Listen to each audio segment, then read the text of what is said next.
Basel'den herkese merhabalar. Saatçilik dünyasının en önemli organizasyonlarından biri olan Basel World'ün 5. günündeyiz. 2018 yılı için en heyecanlı, saatçilik için en heyecanlı dönemi yaşıyoruz. Biz de Orabox.com ekibi olarak buradayız ve tekrar bir değerlendirme yapmak istedik. Sevgili Burak, 5. gün. Bugün bizim için son gün. Fuarda 2 gün devam edecek ama biz bitirdik toplantılarımızı. Öncelikle böyle bir mekanik anlamda bir soru sormak istiyorum sana. Şimdi burada bir sürü yine yeni modeller gördük. İçinde turbiyon olan saatler de var. Turbiyon özelliği olan saatler de var. Bir bakıyoruz Zenith'te Zero Gravity diye yine bir şey çıkarıyorlar. Bu aslında eskiden olan bir şey ama yeni uyarlaması. 100 bin dolar civarında bir fiyat var ortalama. Kasa materyaline göre değişiyor. Fakat buradan çıkıyoruz. Yine Tag Heuer'de bir Special Edition var. O da turbiyon ve 19 bin frankın altında. Çok böyle hani genel bir soru oldu ama zaten cevabı da genel almak istiyorum. Yani birincisi bu turbiyona neden bu kadar çok para veriyoruz? İkincisi turbiyon bu kadar önemli ve özel bir şeyse neden 20 bin frank altında bir versiyonda çıkabiliyor?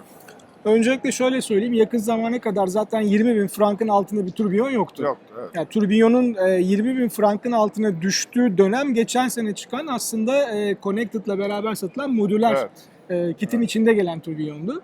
Dolayısıyla o saatle birlikte turbiyon affordable, ulaşılabilir hale geldi diyebiliriz. Bunun dışında Uzak Doğu veya butik bazı markaların turbiyon denemeleri oldu ama onları şu an tabii resmi olarak çok da nazara itibarı almamak lazım. Bunun dışında turbiyon tek tip bir eşapman şekli değil. Onun da kendine göre tipleri var. Flying turbiyonu var, double axis turbiyonu var, gyro turbiyonu var. Yani aslına bakacak olursak bahsettiğin Tag Heuer modelindeki turbiyonun olabilecek en basic hali.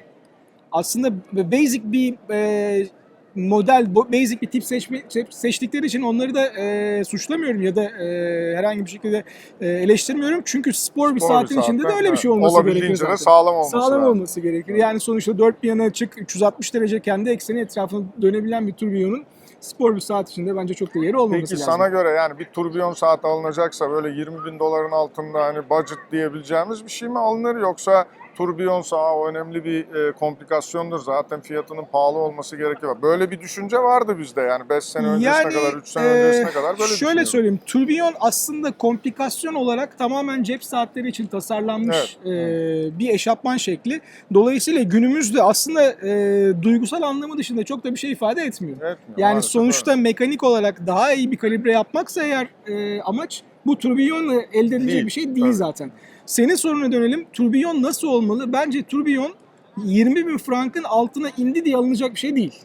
Eğer turbiyon özellikle bir saat alınacaksa bence bütçe burada ikinci planda demeyeyim de 20 bin franktan daha çok uzak olması lazım. Öyle olması lazım. Eğer ben bir turbiyon için alışveriş yapıyor olsaydım bunu daha klasik bir model içerisinde ve bu konuda birazcık daha deneyimi olan bir markadan almayı tercih ederdim. Öyle söyleyeyim.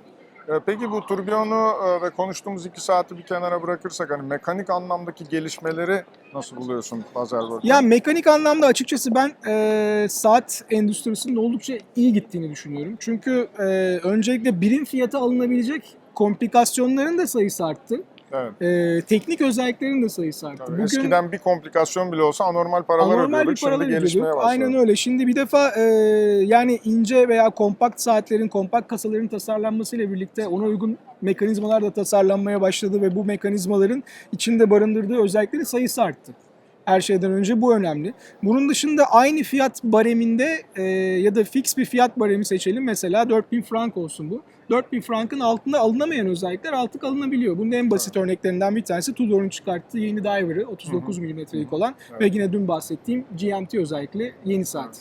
Yani bu bence çok önemli. 70 saat power reserve'lı in-house bir makine ondan sonra ve bu 4000 frankın altına alınabiliyor. Bu demek oluyor ki artık yapılabiliyor.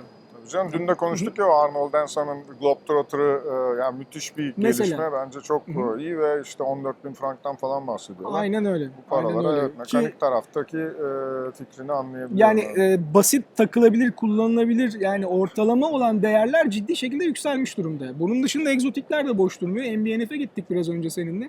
Yani saat Tabii, demeye tabii. dilimiz Müthiş, varmıyor önümüze acayip çıkan bir şey. şeyleri. Acayip. Gerçekten insan hani neler yapabilir onu görüyorsun artık. İşin Evet. hani kola takılabilirliğini bir yana bırakıyorum. Korkunç ürünler çıkmış Bir ortaya. numaraya koyacağım mekanik gelişme hangisi?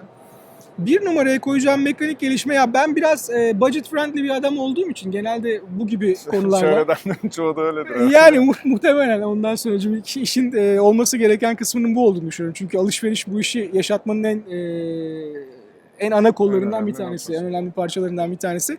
Ben 5000 frank altındaki in-house makinelerin şu an özellikle power reserve konusunda, silikon balans yeri konusunda, İşte klasik dayanıklılık, precision hepsini precision sunuyor. konusunda, accuracy konusunda, dekorasyon konusunda ondan sonra geldikleri noktayı gerçekten çok başarılı buluyorum.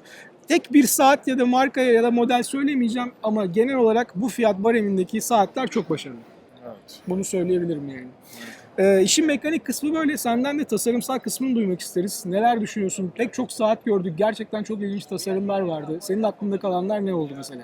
Ya tasarımsal anlamda bence artık markalar şimdi bir komplikasyonu ya da bir yeniliği geliştirmek çok uzun zaman alıyor. 2 sene, Kesinlikle, 3 sene. kesinlikle. Yani bu adamlar burada gösterdikleri şeyleri yani 3 ay önce başlayıp da yapıyor Hayır, değiller. asla. Dolayısıyla yani tasarımsal özellikleri öne çıkarmak gibi bir zorunlulukları var.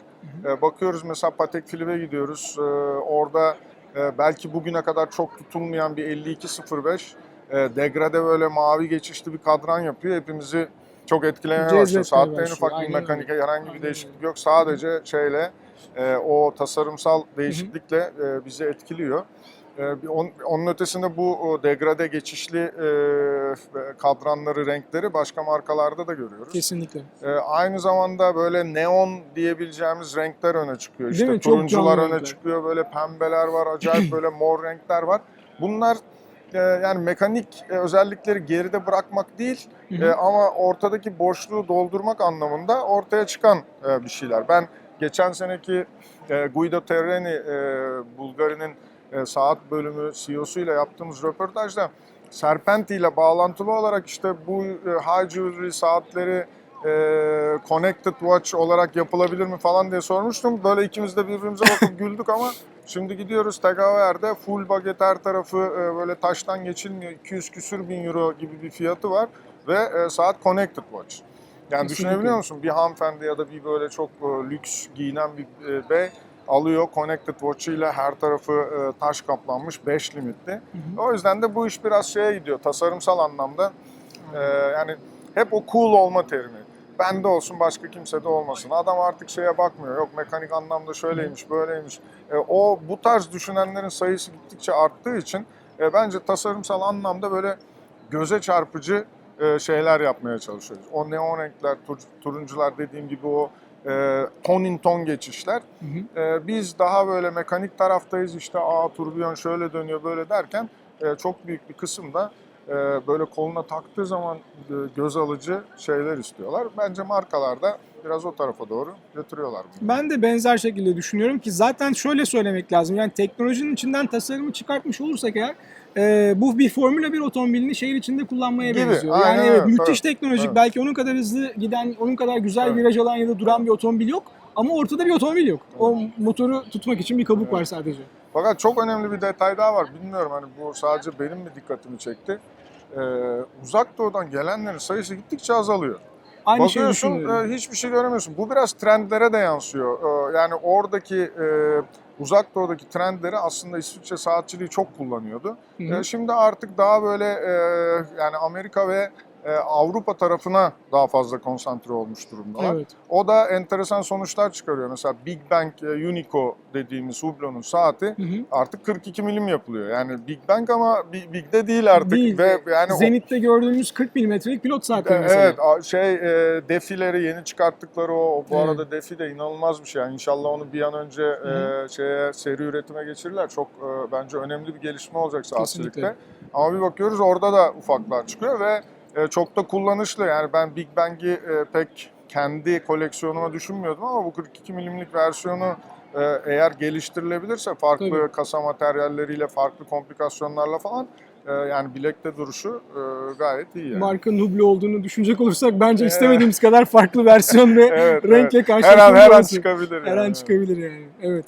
Peki Baselworld'ü bu sene de bitirdik. Horobox.com ekibi olarak 6. günümüzü burada geçiriyoruz. Elimizden geleni yine yaptık. Bütün yenilikleri en kısa sürede en doğru şekilde sizlere aktarmaya çalıştık. İnşallah seneye de aynı performansı devam Umarım, ettireceğiz. umarım. Şimdilik herkese Allah'a ısmarladık diyoruz. Görüşmek üzere.